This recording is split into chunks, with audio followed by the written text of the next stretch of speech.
Hello, and welcome to a live Q&A.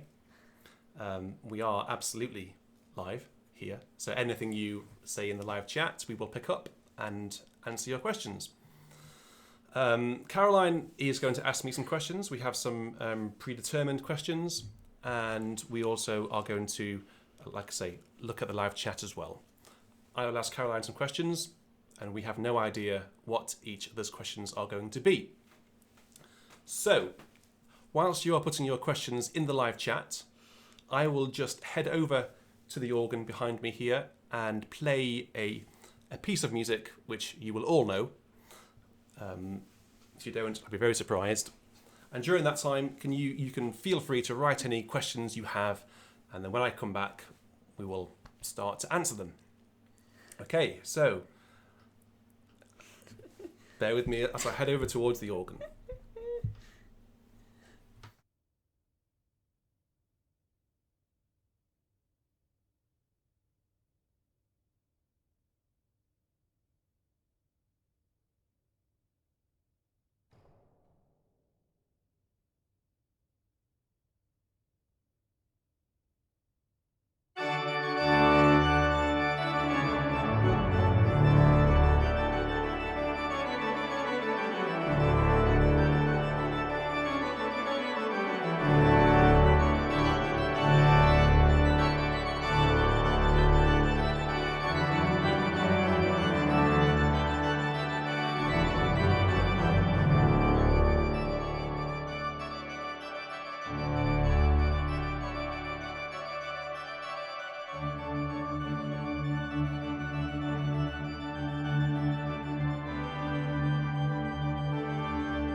Well, let's just make sure that you can all hear me before we start.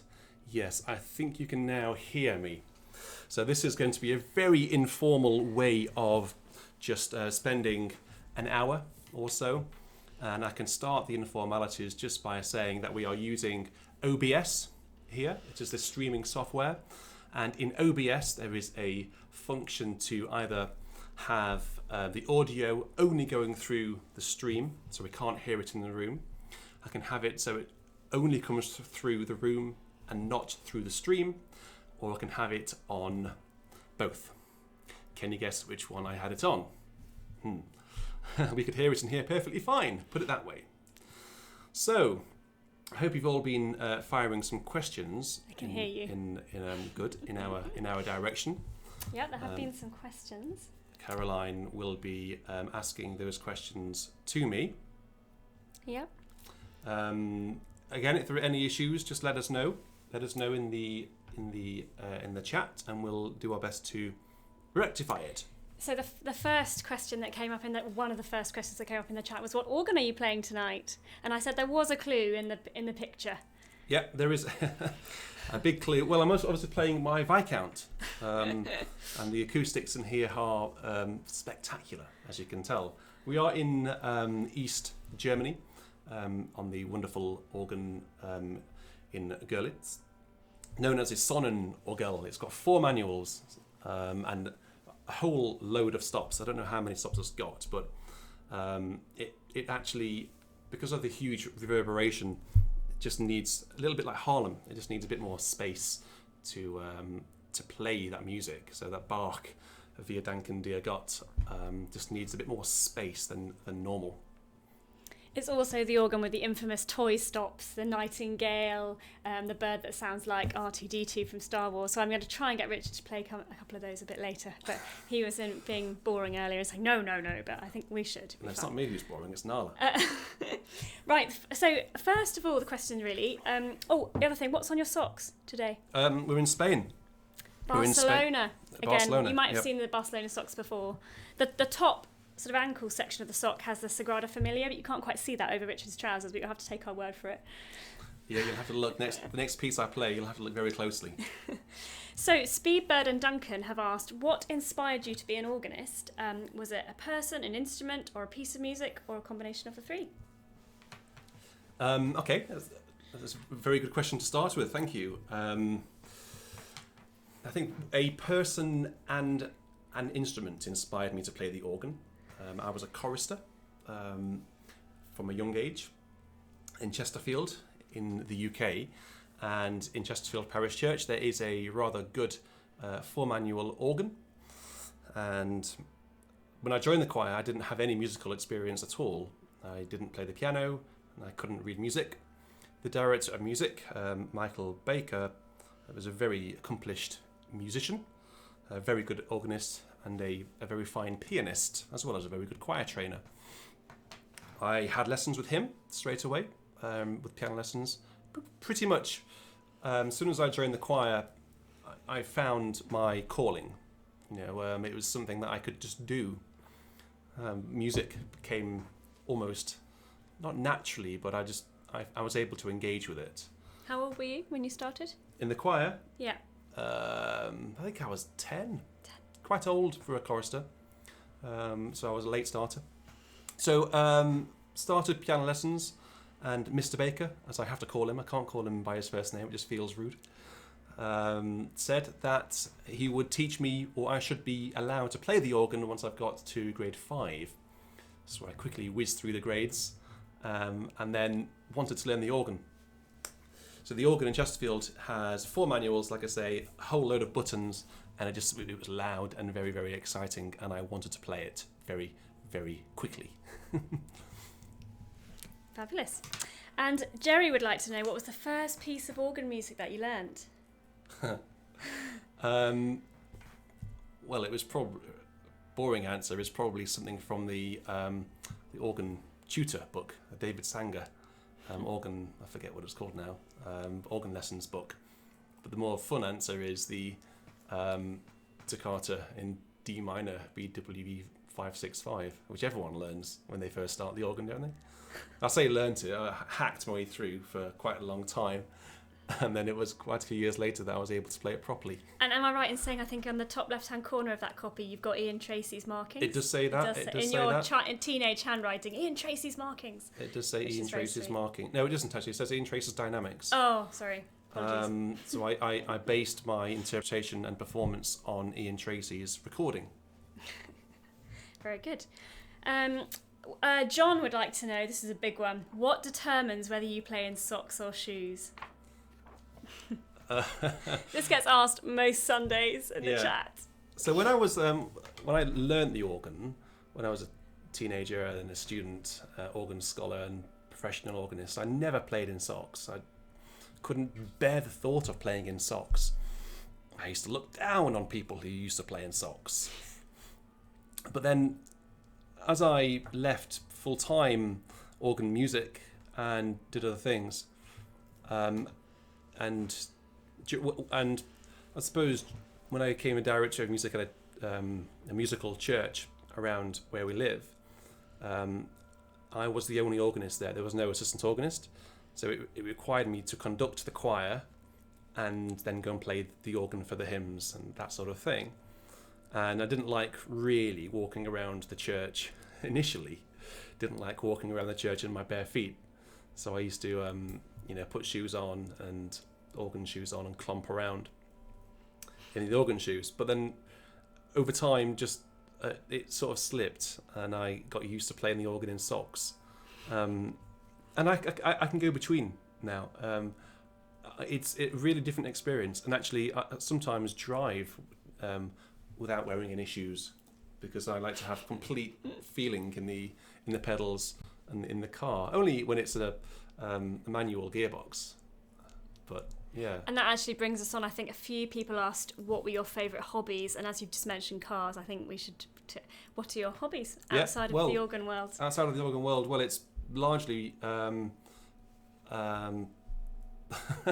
cars, cats, and chocolate. The 3 C's. I've always loved cars. I've always been fascinated by cars. It tends to be modern cars, the modern era, from modern, I say, the 80s, 90s onwards. I think the first car that I ever fell in love with was the Ferrari F40, and then the McLaren F1 after that. That really got my interest worked up in cars. And then cats. I've always had cats. But actually, seriously, it's music. Having a full-time job away from this, music is a hobby and a passion. So playing the organ is a hobby. It's also I'm trying to make it into a job. And sound recording. So music technology is increasingly fascinating for me. As I hope you've noticed, I hope you are you can tell that I'm able to do the sound tech side of things, and I'm also getting into visuals as well, so photography, cinematography, should I say. It's a whole new world for me. Yeah, steep learning curve. It certainly is. We were getting the kit, so we're improving. So slightly, there are lots of questions about organs. So Danny has just asked in the chat, what is your favourite UK cathedral organ? It's a fine question, and it's an obvious question, but I don't really have an answer, really. Oh, come on. You need to. Well, Westminster Abbey isn't a cathedral, so that doesn't count. Okay. Westminster Cathedral has a very fine 4-manual Willis, which is very exciting to play. The great mixture is right above the organist's head. So Westminster Cathedral is the Catholic cathedral in London. Yes, just down the road from the Abbey, actually, central London. St Paul's is just very exciting and very loud, but I wouldn't say it was one of my favourites. I think actually I would have to go with my heritage and say York. The organ in York is currently being rebuilt, so it's not in the Minster at the minute. But the organ as it was, as I knew it, just over a decade ago, was utterly glorious to play. To listen, often organs sound very different at the console. All the time they sound different from the console than they do at in the church. But the organ at York just sounded fabulous everywhere you were. So York Minster. Fantastic. And then Anne and John take the question a little bit further afield. What is your favourite organ in the world that you have played? The answer may be the same. I don't know. The favourite organ in the world that I've played? Yeah. Well, I haven't played every organ in the world. I think I'd still be going now. I think my favourite organ in the world outside of this country is specialises.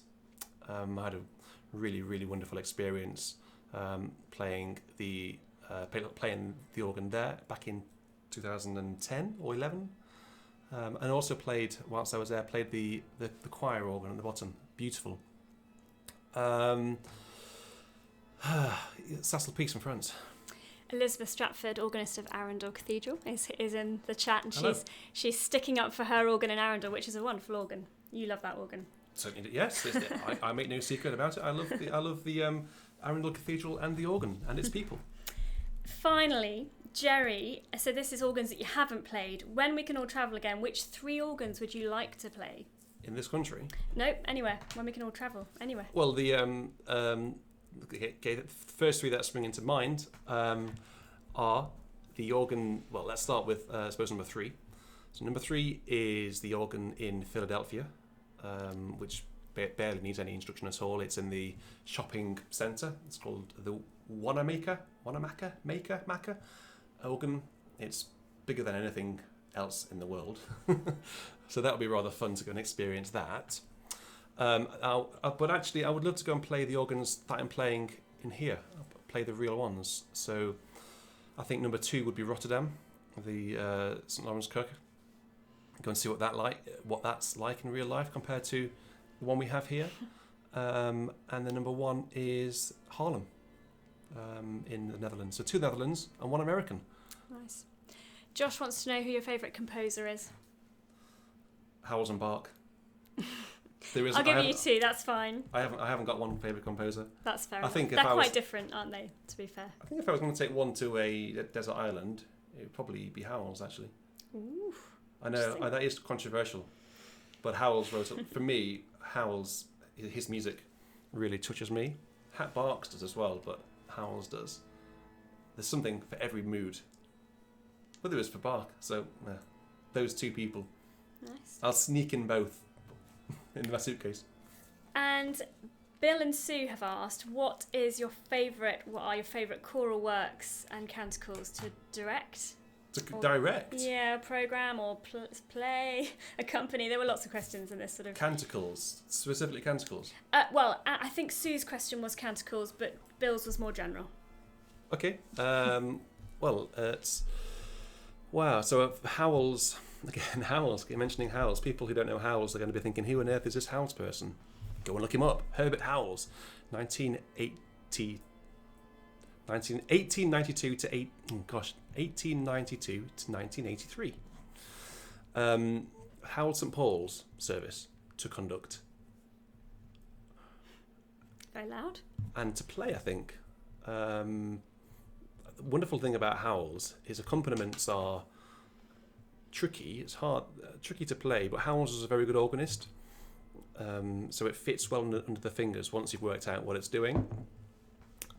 And it's just really satisfying when you've got those crescendos and diminuendos. That's the hard thing about Howells, is getting the dynamics smooth. Particularly if you haven't got any pistons or anything, it's very hard to do that. Stanford's a bit easier. Howells St Paul's, but I also love conducting the Tudor music. So Gibbons, all of the wonderful settings by Byrd, William Byrd, Tomkins, they're really special, I think. Howells, Tudor music generally, and Stanford in C. Can't go wrong. Lovely. So let's go to a little bit more of a personal question now. So Speedbird, Bill and Melissa would like to know how we met, you and I.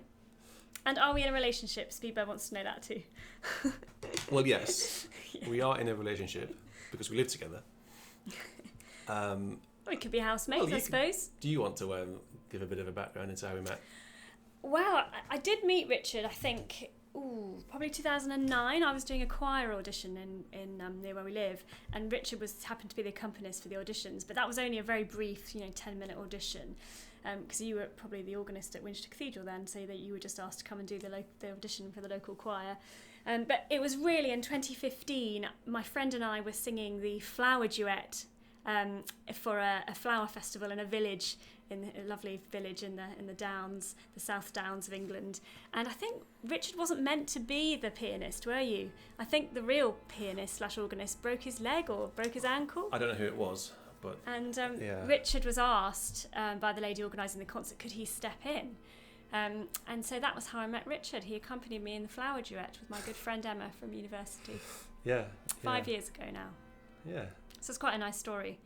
We told the Bishop of Basingstoke that story once, and he then, at a big reception after an evensong that we'd done for about 200 people, he then told the story, which was quite embarrassing. But I don't know if you know the Bishop of Basingstoke, you probably don't, but he's a bit like that, rather loud and likes to embarrass people. Yes. Shall I ask you some questions? Go on then. Well, yeah. keep it fair.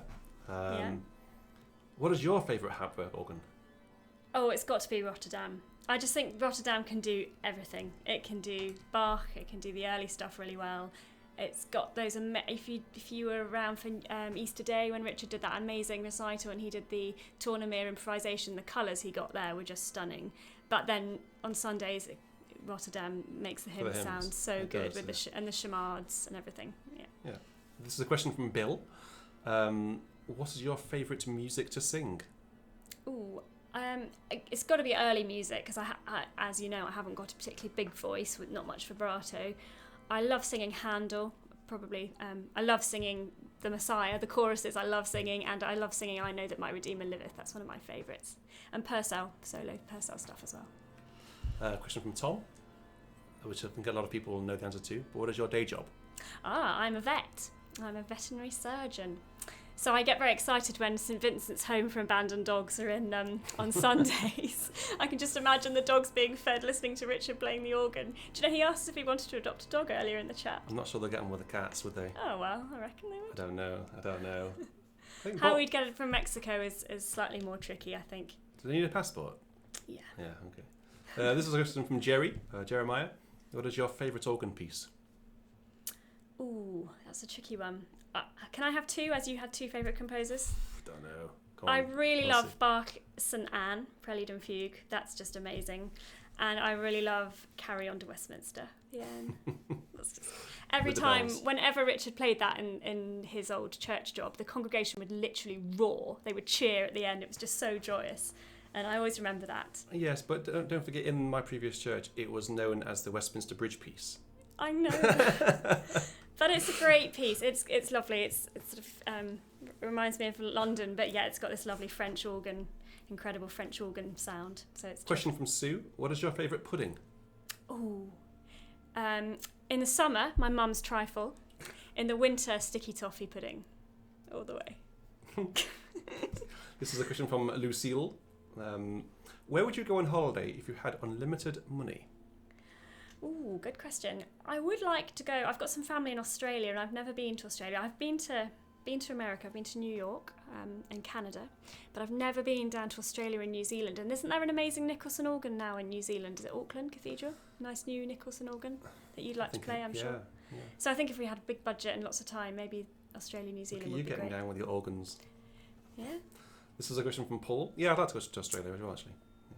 Paul, what is your favourite TV programme?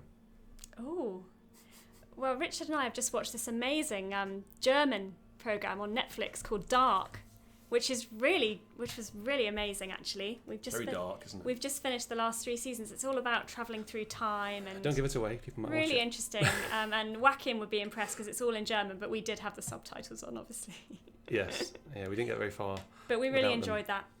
Really good, isn't it? Yeah, I like those sort of detective-y, mystery type things. Whodunit? Those are good. Absolutely. Right, shall I go and play another piece? Good idea. I'll go and play.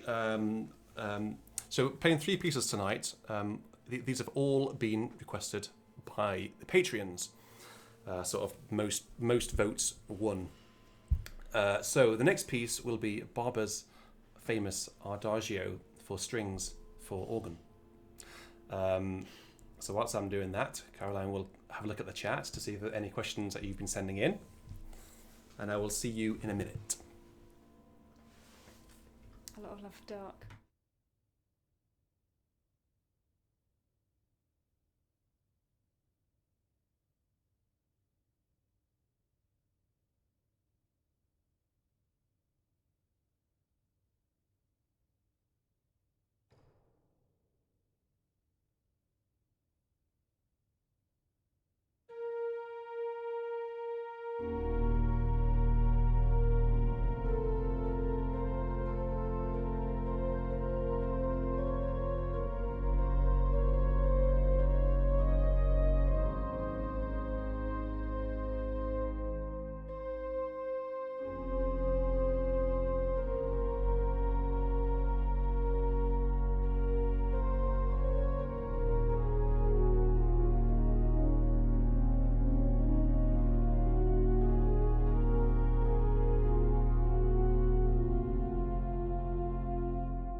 People asking questions in the live chat. Well, I've just discovered that poor Trevor's cat has gone missing.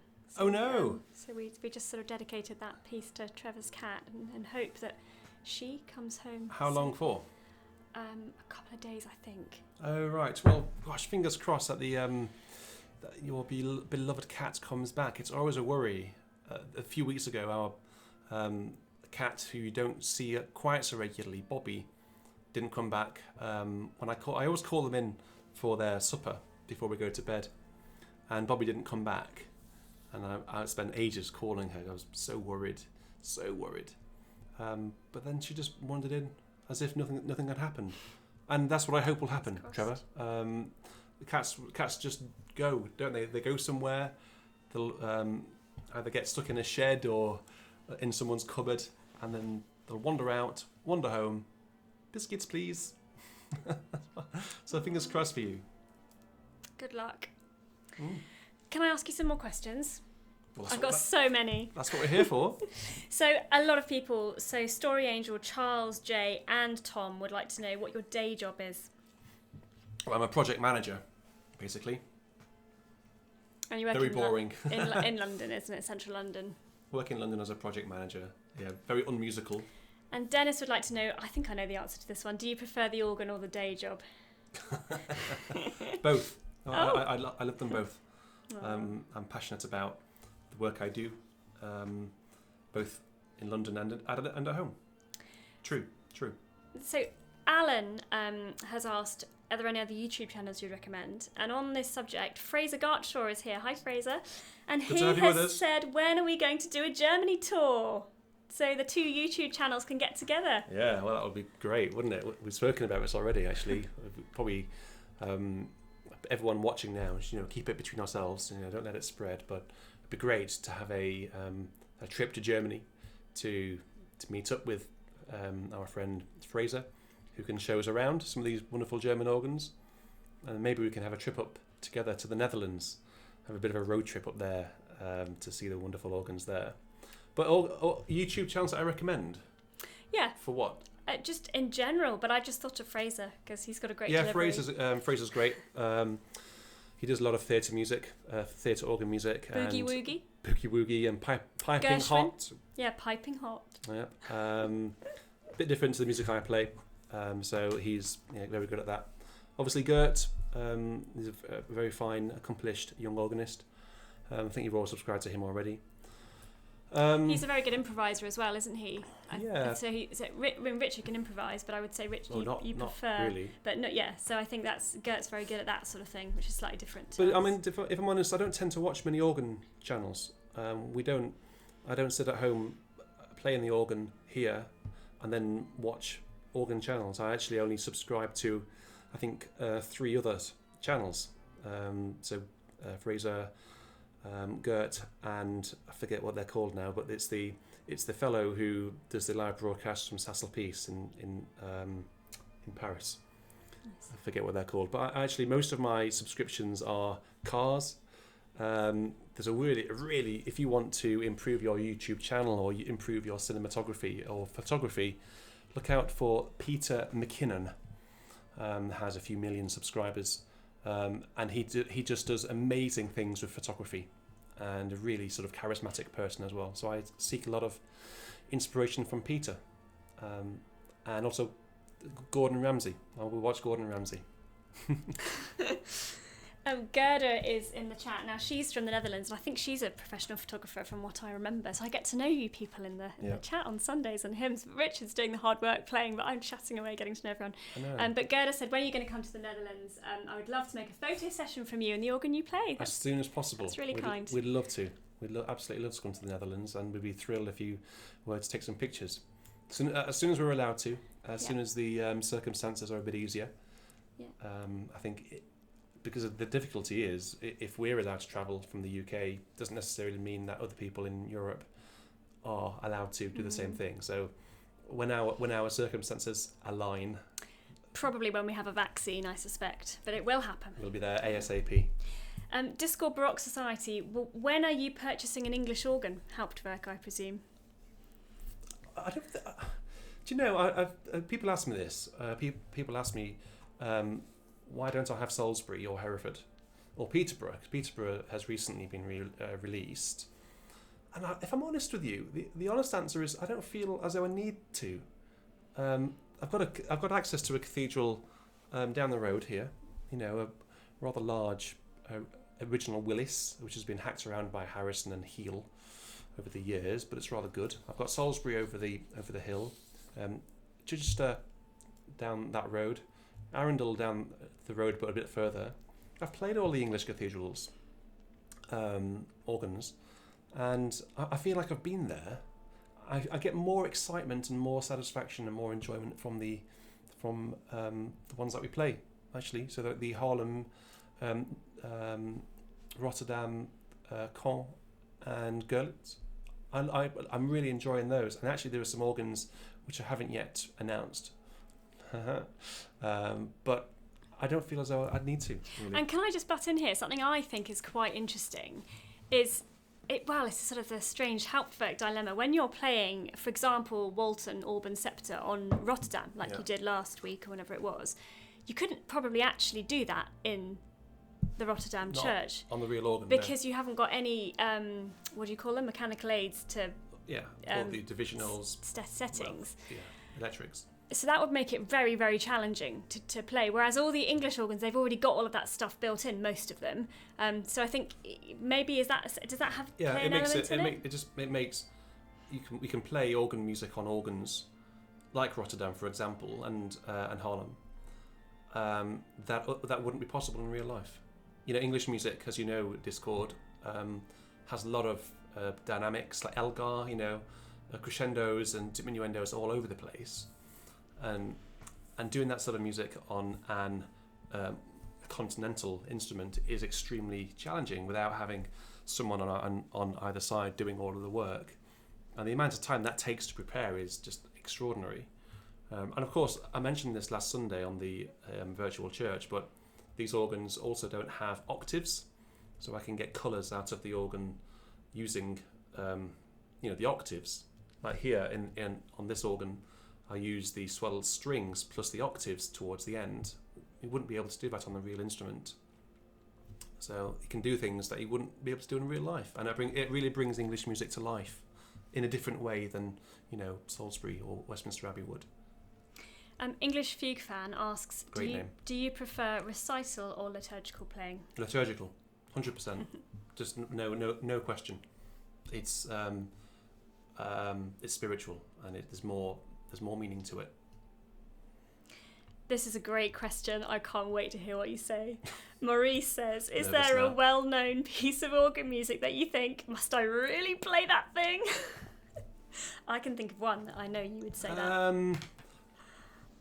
Well, there's a few. There are a few pieces which I don't necessarily... It doesn't sit with me, my taste, but... Go on. You have to be bold. I don't think I'm going to say. I'll say I'll one tell you then. what. No. I'll tell you what. Why don't we ask the audience or ask the subscribers, are they able to tell which pieces I don't like? There aren't many, to be fair. Well, there might be hundreds. But does it come across? I don't know. There aren't many. There are a couple. Maurice has also got a bit of a technical question. He says, I would love to purchase a St Etienne sample set for my 65th birthday. Good choice. But do I have to operate the ventals during performances, or can they all be set to on in advance so I can play it in an English kind of way with the normal stops and couplers? Well, that's a very good question indeed. And I will tell you now that yes, it does have ventals on it, and they work just as they would in real life, but you can have them so they're turned on. Actually, that came with a later upgrade to the organ. So if you get the latest upgrade, the latest version of the organ, you can default those ventals to be on, which is indeed what I've done. So I essentially use the organ as it were an English organ. So just set up the divisionals and the buttons, and then play it like I'm playing an English organ. And for me, it works really well. So yes, you can go and buy it. Name droppers as well. Happy birthday when it happy arrives. Birthday. Anne, what made the decision for you to become freelance organist? It's quite a big one, quite a big question. I don't know. I've never been, believe it or not, too well. You may believe it, you may already know, but I've never really been good with nerves, and I particularly found myself getting really rather anxious and nervous at my previous, at the last main cathedral where I worked at Winchester. I was getting very nervous all the time at playing, and found that it would hold me back from playing at my best. And it just got to a point where I couldn't deal with it anymore. So I had a bit of time out. I decided to try other things. I wanted to make music as a part-time passion and a hobby, whilst doing other work, a main income. And that the idea was that would give me time to contemplate and decide what I wanted to do. Over the years, I've actually found a really nice balance between a day job that I really, really enjoy and doing music. For a long time, actually, for 7 years or so, 8 years, I was director of music at a wonderful church nearby who had a wonderful choir. So I was able to do the church music thing on a weekly basis. But I'm not there anymore. I am totally freelance. And this is my music now, working with you guys, playing music for you in here. At the minute during lockdown, we can't really go anywhere, but the idea is to develop the channel, bring more music to you, and bring more people onto the channel, more organists and different performers for you guys. So that's the idea is that will be a job in the future. Diego's literally just asked in the chat, is working as an organist at a Catholic cathedral very different from a C of E one? Yes, it is. The C of E do the bread and butter for the Church of England, as far as music is concerned, is evensong and the Eucharist. Eucharist, as you'll know, Diego, is very similar to a mass. It's a celebration of the Eucharist. The music is a bit different, and evensong is evensong is a very special service. Evensong derives from Vespers, I think that's fair to say, and Compline, that sort of thing. And evensong doesn't exist in the Catholic tradition. So when I'm playing for Catholic services, I really, really enjoy playing the plain song and all the spirituality around that. I do find that really moving. But then I do miss the Anglican chant for psalms and responses. So the psalms are very different in the Catholic Church. Plain song psalms, responsorial psalms. In the Church of England, you'll have what's called generally Anglican chant psalms, which are sung in a slightly different way than the responsorial psalm. And actually earlier Joseph asked a question which I think I can answer actually. He was saying about C of E services, is there a commonly done congregational unison English mass setting? And actually the one that springs to my mind, possibly because he was a teacher of mine, is David Thorne's Mass of St Thomas. David Thorne was my teacher when I was at secondary school, and he wrote this very accessible mass, which it has got parts for 4-part choir, but equally can be sung in unison by the congregation. It's very simple, works really well, and has been adopted by many churches throughout the UK.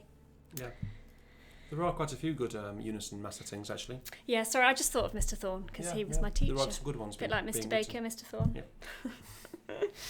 Sue asks, what are you missing most during lockdown? Playing real organs. Yeah. Musically, I think it's there are bigger things than music, the family and friends, and seeing real people. But actually, in this country, I don't know where you are, Sue. I can't remember offhand, but in England, it's just Devon, I think. Okay, well, fine. So. It's over the past few months. No, Bedford. She's in Bedford. And Antino's in Devon. Okay, right. It has just got a bit easier in the past few weeks, albeit it might get a bit trickier from now on. But music, playing live music on real pipe organs, and also seeing people. Now, this is a really good question. I love this question from Melissa. How did we meet Bobby and Nala? Well, you can tell. I'll say. So in my job as a vet, Bobby appeared in 2015 into my afternoon consulting surgery by a lady saying, this stray kitten's been in my garage. She's been hiding in my garage, and I keep sort of trying to coax her away, and then she keeps coming back and finding her way back in. And she was very skinny. She was about 5 months old. She was covered in fleas, full of worms, no doubt. She didn't have a microchip. She'd just been a street cat for however long. She'd obviously lost her way. I don't know how she'd ended up on the streets. And it was in a slightly rough area as well. So I think she's a bit of a fighter, as our Nala. She'd obviously avoided the cars Feral. and all. So she's feral. Avoided all the cars and everything, staying alive. But she came into my afternoon surgery, and so we took her in. And the rule is in the UK that you have to give an animal 7 days for an owner to come forward. So my practice, we advertised her online. We put a picture of her up saying, "Is this your cat? Does anyone recognise this cat?" And anyway, nobody came forward. So in the end, Richard had her. Richard and I weren't together at this point, we were just friends, but Richard had her. And in those days, Richard had his old cat called Finzi. I had Finzi. So Nala used to torment poor old Finzi. Finzi is the brown cat I have on the organ. I have Lottie and Finzi. And so Finzi was with Nala. And then Finzi passed away, unfortunately. And then we had Nala for how long did we have Nala by herself for? Few months, or was it longer than that? A year or so, I think. Possibly. Yeah. And then I was ready. I was in the market for another cat. I've always liked having 2 cats. And again, it's fair to say you would say you're a bit of a crazy cat man, wouldn't you? Crazy. Yeah. Come on. Yeah. Well, then you have to be the crazy cat woman, right? So then again, it was afternoon surgery. A builder on this occasion brought this tiny kitten. I mean, you could literally fit her in the palm of your hand, and it was Bobby. And he said, "Oh, I'm really worried. I've been working on the site. It was a new housing development. I've been working on the site. This kitten's rummaging around in all the rubble, and she had terrible conjunctivitis because of all the dust. Her eyes were closed." So that was Bobby, and so after the 7 days, nobody came forward for her, so we ended up keeping Bobby. We were very as lucky well. to have them both. So they're both wonderful cats. Yeah. Both very different characters, different personalities. Yeah. I think it's fair to say Bobby is more. She's more open to the idea of there being another cat around. Put it that way. She loves Nala. Nala's gradually getting used to the idea, I think. Yeah. So I think probably the last question for now. Paul would like to know what hosting Beauty and Sound through lockdown, I suppose, because it has become more frequent through lockdown. What has hosting Beauty and Sound brought to your life? I think it's fair to say it's transformed it, really. It has. I think it's transformed. I mean, in the early days, bearing in mind, really, I've only been doing the channel less than a year by myself.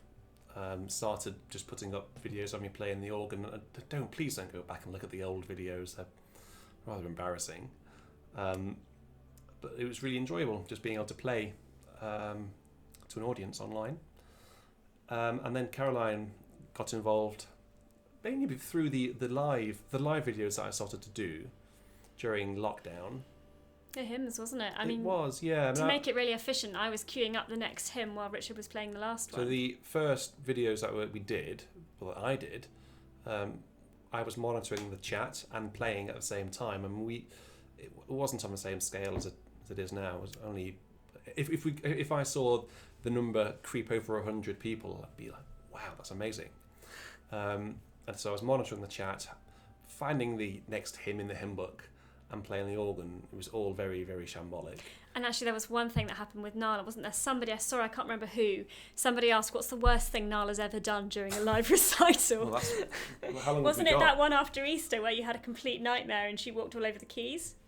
Yeah, there was that one. She's done all. She's walked over the keys. She's scratched the new cupboard over there. She knocked over a photo frame on the table in a hymn session, which when the mic was live, and the loudest crash. I think everybody from the States to Barbados was jumping at the noise, to be honest. Do you remember that? You jumped. Yes, it was loud. Yeah, she's very naughty. Oddly, she responds to my voice. It's my sort of beauty and sound speaking voice that she responds to. Which normally she doesn't care. It's just when I do this. Where is she now? Actually, she must be out. I don't know. Yeah. So it is all a bit alarming when she suddenly appears during a live stream, because I never know what she's going to do. But Caroline, to go back to the original sort of question, it was Caroline got involved to help out, and it's really made things so much easier and much more. Despite the audio problems, again at the beginning of the stream today, it's a lot easier having, let's just say, an assistant doing all of the hard work behind the scenes. Actually, Elizabeth asked when we're going to do an organ duet. We could do one, couldn't we? Not you today. and me. Not today, but another day. As long as you have the main part. You're right. How about you do the organ part and I'll just turn your pages? I'll monitor the live chat. Oh, that'd be fun. Yeah, that'll. They'd all switch off in their Outtakes. droves. Yeah, I'm not sure. Right, I've got some quick fire questions. Oh yes, we've got quick fire. So I'm just going to give you two options, and you have to sort of, without thinking about it, say the first thing that comes into your mind. Go on then. Yeah. Okay. So we've got 10 of these. Let's see. Yeah. Let's see what she comes back with. Loud or quiet organ music? Loud. Manual or automatic gearbox? Manual. Too hot or too cold? Too cold. Red, white or rosé? Red. Cats or dogs? Dogs. Surprising. If you could be anything else other than a vet, what would you be? I'd like to be in the 16 choir. A singer. Choral singer, that would be fun. Specifically for 16. Well, a nice choir. That would be good. Consort SW1. Yeah. Do you have any nicknames? So that's not quick fire. That's not yes or no. Yes. Do you have a favourite book? Yes. Or what's your favourite book? Earlier in the year I read The Sun in Splendour by Sharon Penman, which is about the Wars of the Roses in the UK. That was a really good historical novel. Really good. Favourite country? UK. Lord of the Rings or Star Wars? Star Wars. Ooh. She's a proper geek, is this one. I've got some for you, but actually, because I've gone over the page, there's one more question actually, and I really want to ask it because it's OB, who's a young organist. He's 16 or 17. He said, "What did you do at my age? How well did the Cathedral organ scholarships treat you, and what did you gain musically?" So when he was 17... Well, he's a 17-year-old and Yep. he's thinking of doing an organ scholarship. I think you should definitely go for it. So when I was your age, 16, 17, I had done my grade 8 already, because I just flew through them basically. I did on the organ. I did grades 2, 4, 6, and 8, and it was a case of do one next. You know, in hindsight, I wish I'd spent a bit more time learning repertoire in between actually. So that's a tip. Learn more repertoire when you're younger. Don't run before you can walk. Then going up to university, so I was in year 13, looked at universities around and looked at organ scholarships, and chose the university actually purely based on the organ scholarship at university. And I went up to Hull University. It might not be everyone's first choice, but I don't know what it's like now, but at the time they had a very good organ scholarship. Really hands-on, my own choir, and access to a wonderful organ in Beverley, Minster. I was essentially the assistant organist at Beverley. And then went on from university as an organ scholar there to organ scholar at Chester Cathedral. And that was sort of learning on the job at a cathedral in at the deep end. It was very different to university, very different. It was just, I had to do it properly. You know, they had standards, you know, and standards which I'd never quite expected. So that did me a lot of good. It sort of pulled me up to the cathedral, you know, the expectation of an organist. And then went from York up to, from Chester up to York. I was very fortunate to be having lessons with John Scott Whiteley, who was at the time the organist at York. And John invited me to apply for the organ scholarship, which I duly got. Had 2 very happy years at York, and 2 very fruitful, musically fruitful years at York. It was, I suppose, it was really. I was able just to be myself at York and play. Chester was hard work, lots of hard work, and everything had to be right. York was it was a bit more relaxed and allowed me to just be me. And I learned a lot from watching John play. I would say organ scholarships at somewhere like Oxbridge or any university around.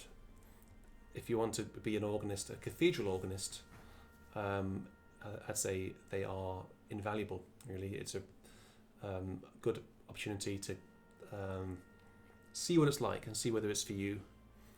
And if you want any more advice on that, I'd happily give it to you if you want to get in touch. Fabulous, great.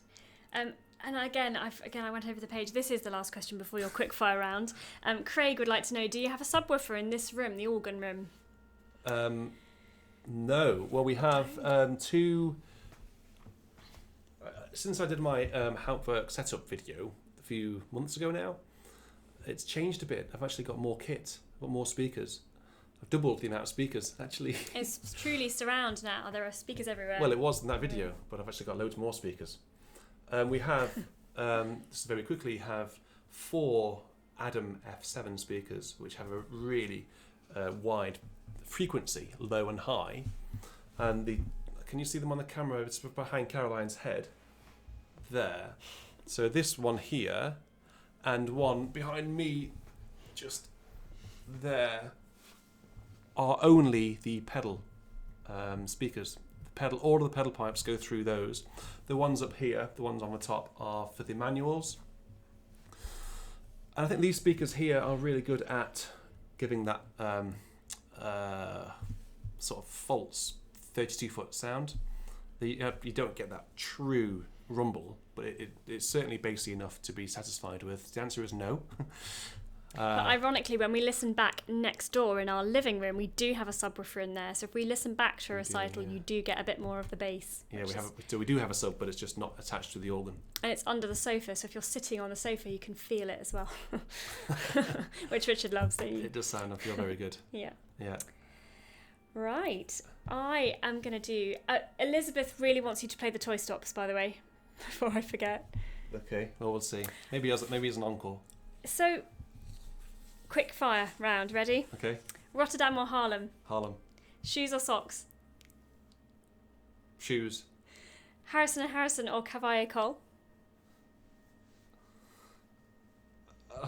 I knew I'd get him with that one. I knew I'd get you. Gosh. Harrison. Sweet or savoury? Sweet. Easy. St Anne or the Wedge? St Anne. McLaren or Ferrari?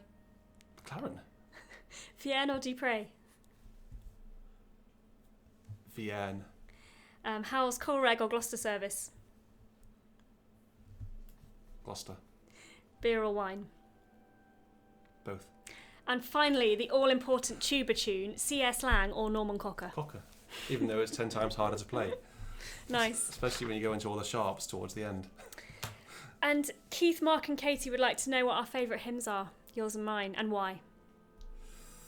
Favourite hymns? Well, it might I had be... to think about this.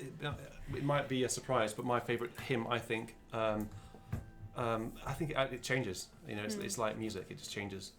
But Immortal, Invisible. Really? Yeah, I like that one. I like the words, and I like the music to that. And O Thou Who Camest from Above. Yeah. See, I have so many. I mean, I love all the Welsh tunes. Anything that Ray Vaughan Williams has done is great. Parry, all the great Parry tunes.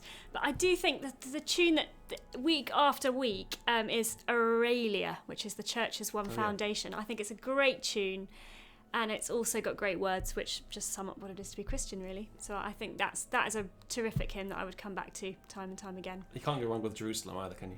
No, you can't. It's a good one to play, that one. But the Welsh ones are all They're good. all terrific. Cumronda, I mean, yeah. On another day I might have said Cumronda was my favourite hymn. But yeah. Right, shall I do another piece? Yeah.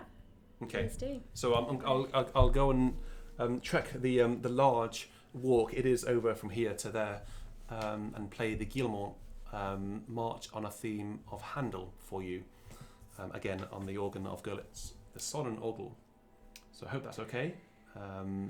And if you have any more questions, any more burning questions, just write them in the live chat during this, and if there are any more, I might spend a couple more minutes at the end.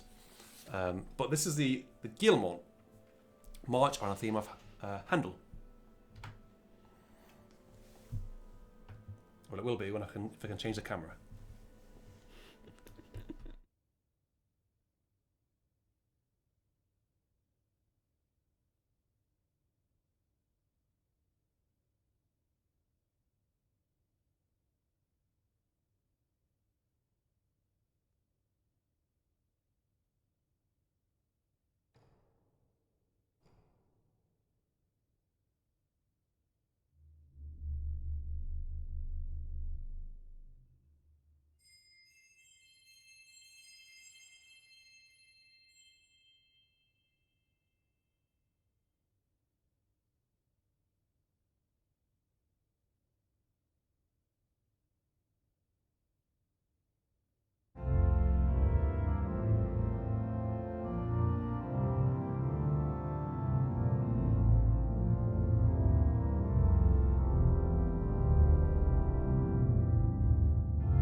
Hope that was all right for you. Has anyone asked any more questions whilst I was playing that? Discord Baroque Society wants to know, what would you consider your favourite stop on an organ? That's probably quite hard, is it? Favourite stop? Yeah, favourite stop on an organ.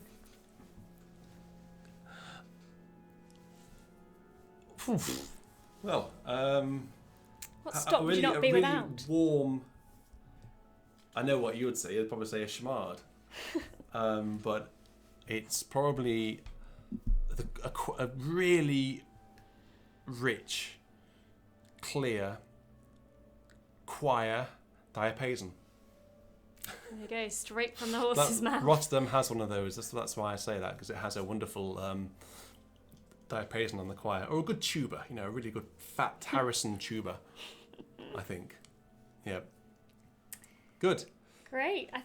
There are a few others, but I think basically that's it. Well, okay. Well, so Joaquin wants to know, how many hours do you practice per day? Oh gosh. Well, it depends. It really depends. When he's learning Messiaen, l'Ascension, it's many. Yeah. But this week it was none because he was working in London. So. Yeah. So it depends what's going on. The recitals that I do for you on Saturdays. Gosh, it really depends what the repertoire is.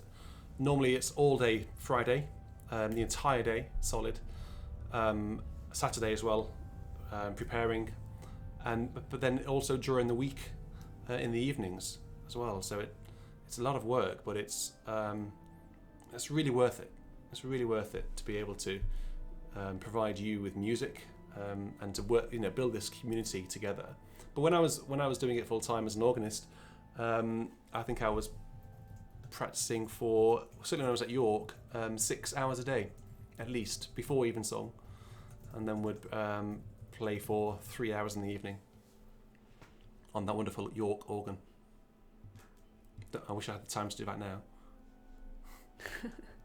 Yeah. Great. That's pretty much it. There are some others, but they're all along a similar line. So. Yeah. Okay. Well, like I say, we plan to do these a little bit more regularly, so you can get to know us and so we can get to know you as well. It's a great way to build this community together. I'm really keen to build this community, make some friends around the world with like-minded people. On that note, I should just like to draw your attention to the Patreon.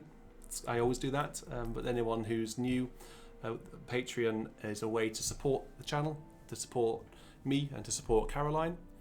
It's also a way to get included, involved, more closely involved with the Beauty and Sound community, I think. So tomorrow we will be at our usual time of hymns. 5 o'clock, 5 o'clock BST, British summertime. We're still in that. We will be starting with Christ Has Made the Sure Foundation, because that was requested this evening. So that's going to be, we're going to be kicking off with a bit of Henry Purcell. News to me as well. So 5 o'clock tomorrow. Hope to see you all there. It's great fun. As you would have discovered from last Sunday and from tonight's live broadcast, anything can happen. Audio tends to go wrong. Actually, it doesn't. If you're new, it doesn't. It's by and large it's seamless. We've normally got it down to a T. But yes, so thank you very much. I hope this was useful. I hope it was fun. I hope you've enjoyed your Saturday evening or daytime, wherever you are. Please do give us feedback on how we might be able to do these things better. I really want to build the channel with you. So, if you enjoyed it, please let us know, and if you didn't, let us know as well, and we'll see what we can do to make it better. Atom Collision is adding to my quickfire answers. Notre Dame or Saint-Sulpice? Well, Saint-Sulpice, because there isn't an organ in Notre Dame at the minute, is there? Well, there is, but it's a bit smoky. But I haven't actually played the main organ there. At Saint-Sulpice? No, not Notre Dame. I've played the small organ, the choir organ twice, at least twice. But I think Saint-Sulpice has a bit more heritage. It's untouched pretty much, and the console is as it was when Vidor was the organist there, and Dupré, and so they've all played it, and it's just got a bit more heritage to it. Lovely. Yeah, it's wonderful. Great. Well, thank you very much. Thank you to Caroline. Good fun. Thank you, Richard. You had lots more questions to answer than I did. Which is understandable. And we will see you all tomorrow, and look out for more Q&As. Yeah. All right. Good. Good night. Bye-bye.